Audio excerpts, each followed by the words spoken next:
Antes da segunda vinda de Cristo, esses 4 sinais acontecerão. O problema não é o fim. O problema é achar que a história pode terminar sem justiça. Algo dentro de nós sabe que isso não faria sentido. Mesmo quem não crê, sente. Mesmo quem nega Deus se revolta.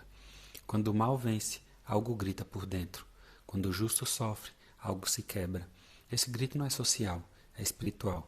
A segunda vinda de Cristo não nasce do medo, nasce da necessidade. A história não pode acabar em aberto, o mundo não pode terminar em impunidade, a verdade não pode ser enterrada junto com os mortos. Antes que Cristo volte, 4 realidades precisam se impor, não como espetáculo, mas como consequência. A injustiça precisa se tornar insuportável. No começo, o mal se disfarça. Com o tempo, ele se acostuma. No fim, ele se exibe. Há algo perverso na normalização da injustiça. Quando o erro deixa de causar espanto, quando o pecado deixa de causar vergonha. O mundo aprende a conviver com o absurdo e chama isso de maturidade. Mas Deus não chama. Enquanto o ímpio prospera e o justo sangra em silêncio, a história acumula uma dívida. Essa dívida não se dissolve com o tempo, ela cresce. Cada crime não julgado, cada inocente esquecido, cada verdade calada. A Bíblia nunca prometeu que o mundo melhoraria antes do fim. Ela prometeu que o mal se revelaria, e quando a injustiça já não puder ser explicada, quando já não puder ser maquiada, quando já não puder ser relativizada, então a história estará madura para o juízo. 2. O silêncio de Deus precisa ser explicado. Durante séculos, Deus foi acusado. Onde ele estava? Por que não interveio? Por que permitiu? Essas perguntas não desaparecerão sozinhas. Elas exigem resposta. O juízo final não é apenas sobre nós, é sobre Deus. Não porque ele precise se defender, mas porque a criação precisa entender. Deus não age como nós. Ele não age por impulso. Ele não corrige tudo imediatamente. Sua paciência é confundida com a ausência. Sua misericórdia com um descaso. Mas haverá um dia em que o silêncio será quebrado, não com explicações longas, mas com justiça evidente. Nesse dia, ninguém perguntará mais se Deus foi justo. Todos saberão. 3. A cruz não pode ser o último retrato de Cristo. A última imagem que o mundo viu de Jesus foi a de um derrotado, ferido, humilhado, silenciado. Isso não pode ser o final da história. Se a cruz fosse o ponto final, o mal teria vencido. A mentira teria triunfado, a violência teria sido coroada. Mas a fé cristã nunca afirmou isso. A cruz foi o julgamento do mundo sobre Deus. A segunda vinda será o julgamento de Deus sobre o mundo. O mesmo Cristo que foi julgado voltará como juiz. Não para se vingar, mas para revelar. Revelar quem ele sempre foi, revelar quem nós fomos, revelar quem escolhemos ser. Nesse dia não haverá debate, não haverá interpretação alternativa. A verdade não precisará ser defendida, ela apenas estará. 4. A fidelidade precisa ser reconhecida. Há pessoas que perderam tudo por não negociarem a verdade. Não foram manchetes, não foram heróis públicos, foram fiéis. O mundo nunca soube seus nomes, mas o céu sempre soube. A história costuma zombar dos fiéis, chamá-los de rígidos, ingênuos, ultrapassados. Mas a Bíblia afirma algo desconcertante. Eles serão honrados publicamente, diante dos que riram, diante dos que perseguiram, diante dos que venceram injustamente. Cristo não se envergonha dos seus e não permitirá que a fidelidade termine em silêncio. A morte não encerra nada. A morte não resolve a injustiça, ela apenas pausa a cena. A Bíblia nunca apresentou a morte como juízo final. Ela é intervalo. Todos ressuscitarão, sem exceção. O esquecido, o poderoso, o justo, o perverso. Ninguém escapará do encontro, nem pelo tempo, nem pelo esquecimento. A existência não pode ser apagada como um funeral. O critério não será a ignorância. Deus não julgará como homens julgam. Ele não pesa apenas atos visíveis. Ele pesa a consciência, intenção, luz recebida. Ninguém será condenado por não saber o que nunca lhe foi revelado. Mas ninguém será absolvido por trair aquele que sabia. A verdade sempre deixa vestígios, na criação, na consciência, no coração, e esses vestígios testemunham. Quando os livros se abrirem, nada ficará escondido. Pensamentos, palavras, motivações. O que foi feito em segredo não continuará em segredo. E diante disso, a alma percebe algo aterrador. Ninguém é suficiente. Todos falharam, todos cederam, todos traíram o bem que conheciam. Se o juízo terminasse aí, não haveria esperança. mas ele não termina. O livro da vida é um livro que não registra feitos, registra pertencimento, nomes, não currículos. O que está ali não são os impecáveis, mas os fiéis. A fé bíblica nunca foi impulso emocional, foi permanência. Crer é continuar crendo quando a fé custa. Seguir é permanecer quando obedecer dói. A escritura é dura porque é honesta. É possível desistir, é possível abandonar. A fidelidade não é automática, ela é escolhida, dia após dia, e apenas os que permanecem, permanecerão. O fim não é terror, é verdade. A segunda vinda de Cristo não foi revelada para assustar, foi revelada para alinhar, para lembrar que a vida importa, que as escolhas importam, que a verdade importa. O mundo caminha para o encontro, não para o caos, não para o vazio, para o juiz. E quando ele vier, não perguntará se sabíamos datas, nem se dominávamos teorias. A pergunta será silenciosa.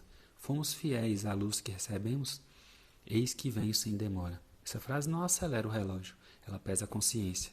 E quem entende não vive em pânico, vive desperto. Na continuação desse vídeo, continuaremos com mais reflexão para que você possa ser tocado. Deixe um comentário. Se chegou até aqui, comente algo, copie o link, mande no grupo da tua igreja e ajude a mais pessoas serem edificadas. A zona de conforto é o cemitério dos teus sonhos. Há uma frase que incomoda porque diz a verdade sem pedir licença. A zona de conforto é o cemitério dos teus sonhos. Não porque o conforto seja em si pecado, mas porque ele se torna perigoso quando passa a ocupar o lugar da obediência. O problema não é descansar. O problema é viver descansando de uma vida que nunca foi vivida. Vivemos em uma geração que teme o desconforto mais do que teme a esterilidade espiritual. Fugimos da dor, do esforço, do risco, da renúncia. Preferimos a previsibilidade à fé. Preferimos o controle à confiança. E aos poucos, vamos enterrando sonhos que Deus plantou em nós. Não com grandes atos de rebeldia, mas com pequenas concessões diárias à comodidade. A Escritura diz: desperta tu que dormes, levanta-te dentre os mortos, e Cristo te iluminará. Observe a força do texto. Dormir e estar entre os mortos parecem quase como sinônimos. Há uma vida que parece vida, mas que aos olhos do céu é apenas uma existência anestesiada. A zona de conforto não mata com violência, ela mata com silêncio. Daí vem o conforto como tentação espiritual. Quando falamos de tentação, geralmente pensamos em pecados escandalosos, mas uma das tentações mais sutis, talvez das mais perigosas, é a tentação de não sair do lugar, de permanecer onde é seguro, previsível e socialmente aceitável, mesmo quando Deus já nos chamou para avançar. Abraão só se tornou pai de uma grande nação quando ouviu: sai da tua terra, da tua parentela e da casa do teu pai. O chamado de Deus começa quase sempre com um verbo que nos desconcerta: sair. Não há promessa sem deslocamento, não há propósito sem risco, não há fé sem a possibilidade real de queda. Podemos dizer que a segurança absoluta é uma ilusão perigosa. Se buscamos proteção total contra a dor, acabamos também protegidos contra o amor, contra a alegria profunda e contra a própria transformação. Um coração excessivamente protegido acaba endurecido. Um cristão excessivamente confortável acaba estagnado. Sonhos enterrados não gritam, eles silenciam. O que mais nos assusta não são os sonhos que morrem com barulho, mas os que morrem em silêncio. O chamado que foi ignorado, o talento que foi escondido, a vocação que foi adiada, a conversão que nunca foi levada às últimas consequências. Jesus conta a parábola dos talentos, e nela há um personagem que não desperdiça o talento com vícios ou escândalos. Ele simplesmente o enterra. Sua justificativa é o medo. Sua sentença é dura. O problema não foi ter pouco, mas não ter arriscado nada. A zona de conforto é exatamente esse terreno onde enterramos aquilo que Deus nos confiou, sob o pretexto de prudência, maturidade ou tempo certo. Mas o reino de Deus não cresce em solos onde nada é plantado e nada é arriscado. Quem observa o vento nunca semeará, e o que olha para as nuvens nunca colherá. Em outras palavras, quem espera o cenário perfeito jamais dará frutos. Há um tipo de medo que se disfarça muito bem. O medo transvestido de sabedoria. Ele se apresenta como cautela, bom senso, equilíbrio emocional, mas no fundo é apenas medo de sofrer, de falhar, de se expor. Muitos dizem, não é o momento. Outros dizem, ainda não estou pronto. Alguns afirmam, Deus entende. Sim, Deus entende, mas Ele também chama. C.S. Lewis, com sua precisão quase cirúrgica, nos lembraria que a coragem não é a ausência do medo, mas a decisão de agir apesar dele. O cristianismo nunca prometeu conforto, mas transformação. E transformação dói, porque exige que algo em nós morra para que algo novo nasça. Jesus foi claro: se alguém quer vir após mim, negue-se a si mesmo, tome sua cruz e me siga. Cruz não é metáfora poética, cruz é instrumento de morte. Seguir Cristo é necessariamente abandonar versões confortáveis de nós mesmos. O Evangelho não combina com uma fé acomodada. Ele não foi feito para ser ouvido de braços cruzados, mas de joelhos dobrados e pés em movimento. Os discípulos deixaram redes, barcos, mesa de impostos, reputações. Eles não sabiam onde aquilo terminaria, apenas sabiam quem os havia chamado. A zona de conforto oferece a ilusão de controle. A fé exige entrega. Pedro só andou sobre as águas quando saiu do barco. Quando permaneceu no lugar seguro, viu milagres. Quando saiu, participou de um. O risco era real, o medo também. Mas o encontro com Cristo, fora do barco, valeu mais do que toda a segurança dentro dele. Quantos hoje preferem admirar Jesus à distância em vez de obedecê-lo de perto? A santidade não floresce em ambientes onde tudo é fácil. Ela cresce no atrito, na vigilância, na disciplina, não por masoquismo espiritual, mas porque o amor verdadeiro exige esforço. Entrai pela porta estreita. Estreita não é confortável. Estreita exige atenção, renúncia, constância. O caminho largo é sempre mais agradável no início e mais devastador no fim. Lewis escreve em essência que Deus não está interessado em nos tornar confortáveis, mas santos. Isso muda tudo, porque se buscarmos apenas conforto, interpretaremos qualquer dor como sinal de abandono. Mas se buscarmos santidade, entenderemos que muitas dores são instrumento de formação. Toda escolha tem um custo. Permanecer na zona de conforto também tem, e ele é altíssimo. O preço é viver aquém daquilo que poderia ter sido em Deus. Não pagar o preço da obediência hoje resulta em pagar amanhã o preço do arrependimento tardio. Sonhos não vividos se transformam em frustrações silenciosas. Chamados ignorados se transformam em inquietações persistentes. Ai de mim se anunciar o Evangelho. Não porque alguém o obrigava, mas porque algo dentro de Paulo ardia demais para ser contido. O chamado genuíno incomoda. Ele não nos deixa em paz até que obedeçamos. É importante dizer, Deus não é contra o descanso. Ele mesmo descansou no sétimo dia. Jesus convidou os discípulos a repousarem. Mas descanso não é sinônimo de estagnação. Descanso é pausa para continuar. Acomodação é pausa sem retorno. O problema começa quando chamamos de descanso aquilo que na verdade é fuga. Fugimos de decisões difíceis, de conversas necessárias, de passos de fé e nos escondemos atrás de uma espiritualidade confortável, sem risco, sem entrega total. Se a zona de conforto é o cemitério dos sonhos, a obediência é o lugar da ressurreição. Deus ainda ressuscita sonhos enterrados, mas, muitas vezes, Ele começa ressuscitando a nossa coragem. Deus não nos deu um espírito de covardia, mas de poder, amor e equilíbrio. O medo não vem de Deus, a paralisia não vem de Deus. A fé que Ele nos dá é viva, inquieta, em movimento. Talvez o que você precisa hoje não seja de mais informações, mas de mais decisão. Não de mais sinais, mas de mais obediência. Não de conforto, mas de confiança. Deus não te chamou para uma vida segura, mas para uma vida significativa. Não para uma fé decorativa, mas para uma fé viva. não para enterrar talentos, mas para multiplicá-los, mesmo com risco. A pergunta que permanece não é se sair de conforto dói. Dói. A pergunta é: dói, mas obedecer? Ou passar a vida inteira imaginando quem eu poderia ter sido? Hoje o Espírito Santo ainda chama: levanta-te. Levanta-te do lugar cômodo. Levanta-te do medo disfarçado de prudência. Levanta-te do sono espiritual. Porque sonhos enterrados não glorificam a Deus. Mas uma fé que se move, mesmo tremendo, transforma o mundo.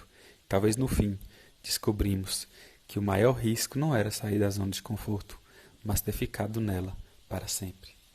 Se você ouviu até aqui, deixe um comentário, motive alguém, compartilhe esse vídeo e que Deus possa te abençoar e iluminar sua caminhada. Há um tipo de cansaço que não vem do corpo. Ele não nasce do trabalho pesado, nem das longas caminhadas do dia. Ele nasce da mente. É o cansaço de quem se deita, apaga a luz, fecha os olhos, mas não consegue descansar.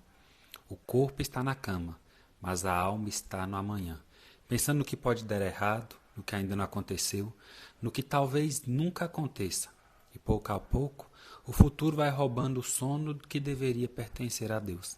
Vivemos em uma geração exausta, não por excesso de força física, mas por excesso de antecipação. As pessoas não sofrem apenas pelo que vivem, sofrem principalmente pelo que imaginam que irão viver. Isso não é novo, é uma armadilha antiga, sutil, silenciosa, espiritualmente devastadora. C.S. Lewis entendeu isso como poucos. Ao escrever a famosa Carta 15 no livro Cartas de um Diabo a seu Aprendiz, ele revela algo perturbador. O inimigo não precisa destruir a fé de uma pessoa de uma vez, basta deslocá-lo do presente. Porque o presente é o único tempo onde Deus age, mas o futuro é o território favorito da ansiedade. Quando você perde o sono pensando demais na manhã, algo muito perigoso acontece. Você começa a viver fora do tempo real. Você não está mais onde Deus está operando. Você está preso em um cenário mental que ainda não existe. Isso corrói a alma. Não é pecado planejar. A Bíblia nunca condenou a prudência. O que ela condena é a inquietação que nasce da falta de confiança. Jesus não disse: não planejem. Ele disse: não andem ansiosos. Existe uma diferença profunda entre responsabilidade e ansiedade. Responsabilidade constrói, ansiedade consome. A responsabilidade olha para o futuro e volta ao presente para agir. A ansiedade olha para o futuro e fica presa lá, paralisada. É por isso que tantas pessoas hoje estão exaustas sem ter feito nada, cansadas sem terem caminhado, desgastadas sem terem lutado. Elas estão lutando batalhas que Deus nunca pediu que fossem travadas hoje. O futuro, quando mal administrado na mente, se transforma em um ídolo, e todo ídolo cobra sacrifícios. O sacrifício, nesse caso, é o sono, a paz, a alegria, a confiança. Quantas noites você já perdeu tentando prever tudo? Quantas madrugadas gastou tentando se preparar para dores que talvez nunca venham? O problema não é pensar no futuro. O problema é morar nele. Quando a mente se instala na manhã, o coração se afasta de Deus sem perceber. Porque Deus não se revela em hipóteses. Ele se revela na obediência diária. A ansiedade cria a ilusão de controle. Ela sussurra: se você pensar bastante, talvez consiga evitar a dor. Mas pensar não impede o sofrimento, apenas o antecipa. E sofrer duas vezes não é sabedoria, é escravidão. O inimigo sabe disso. Por isso ele não precisa empurrar você para o pecado explícito. Basta mantê-lo inquieto. O cristão ansioso ainda ora, ainda lê a Bíblia, ainda frequenta a igreja. Mas ora com o coração apertado, lê com a mente dispersa e frequenta sem descanso interior. Ele vive na fé, mas sem paz. Na verdade, vive numa fé constantemente ameaçada pelo medo. E o medo é um péssimo conselheiro espiritual. Quando você perde o sono pensando demais no futuro, você está dizendo, ainda que sem palavras: Deus, eu não confio totalmente que o Senhor cuidará disso. Talvez você não queira dizer isso, talvez doa admitir, mas é isso que a ansiedade comunica. Ela transforma o amanhã em um peso maior do que a graça disponível hoje. A graça é diária, o medo tenta ser eterno. Deus nunca prometeu força para viver um mês inteiro hoje. Ele prometeu força para hoje. O amanhã trará suas próprias demandas, mas também trará sua própria graça. O problema é que quando você tenta viver o amanhã hoje, você se vê sem forças, porque está tentando carregar 2 dias com a graça de um. Não perca seu sono tentando prever o que só Deus pode sustentar. O sono é um ato espiritual. Dormir é dizer, eu confio. É entregar o controle, admitir limites, é reconhecer que o mundo continua girando, mesmo quando você descansa. Por isso tanta gente não consegue dormir. Não porque não pode, mas porque não quer soltar o controle. Coração ansioso acredita que vigiar à noite é uma forma de se proteger, mas na verdade é uma forma de adoecer. O futuro não precisa ser vigiado, ele precisa ser confiado. Quando você se deita e entrega o amanhã a Deus, algo profundo acontece. A alma aprende a descansar mesmo sem garantias. Isso é fé madura. Não é negar a realidade, é se recusar a ser dominado por ela. Você não precisa resolver toda a sua vida hoje, você só precisa ser fiel hoje. O amanhã não exige sua ansiedade, exige sua esperança. Esperança não tira o sono, ela embala. Talvez você esteja ouvindo isso agora com o coração cansado. Talvez suas noites estejam cheias de pensamentos repetitivos, cenários que se multiplicam, medos que não descansam. Mas aqui está a verdade que liberta. Nem tudo que passa pela sua mente merece a sua atenção. Pensamentos não são ordens, são convites, e você pode recusá-los. Hoje você pode dizer, hoje eu não vou morar no amanhã, hoje eu confio, hoje eu descanso, que Deus está aqui, agora, nesse instante, e onde ela está, a ansiedade não precisa governar. Não perca seu sono pensando demais no futuro. O futuro não é seu para carregar, ele é de Deus para sustentar. Durma, descanse, confie. Amanhã, quando ele chegar, Deus já estará lá. Se você chegou até aqui, deixa um versículo, deixa uma mensagem nos comentários para ajudar outras pessoas que têm sofrido demais com o amanhã.